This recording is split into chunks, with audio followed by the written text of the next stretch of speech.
Have you ever laid down at the end of the day and felt like your mind immediately went into a spiral? All you could think about was what you didn't do, what you didn't accomplish, what you forgot. Did you give your children enough love? Will your spouse be okay?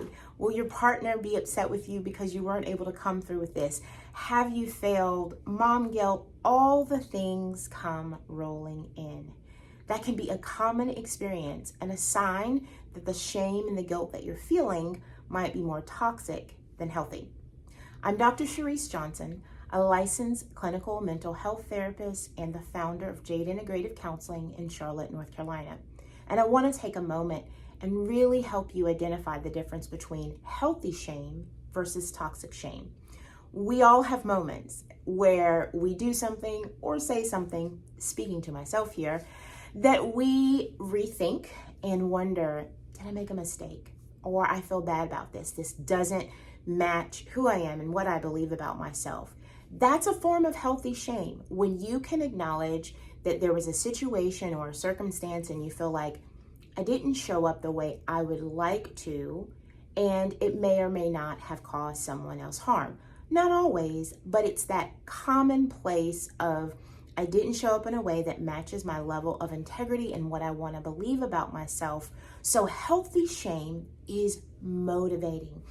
Oh, I feel bad that there are now 20 loads of laundry on the couch instead of the 10 that I normally have, which makes it overwhelming when we want to have company. Yes, I'm trying to choose something that sounds kind of funny, but those things are real and they can pile on us and make us feel like we're not measuring up.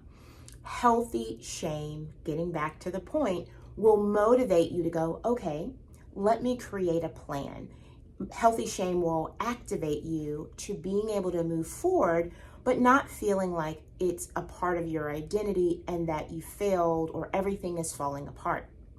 Then there's toxic shame. Toxic shame is completely different.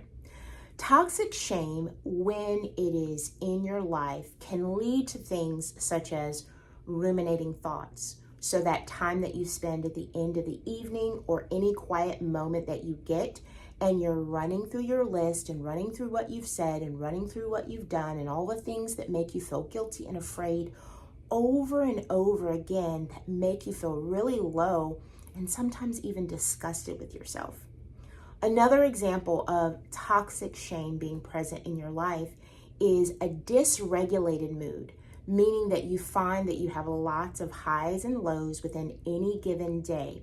And beyond our normal moments of fatigue or a challenge here or challenge there, but extreme instances of fighting to stay joyful and peaceful and really noticing that you're kind of down in the dumps and unable to get out of it. Another thing that will come out of toxic shame is you will feel like where you failed is a part of your identity, a part of your character. Healthy shame says, I am me and I'm still a really great person, but here's a way that I want to show up differently or better.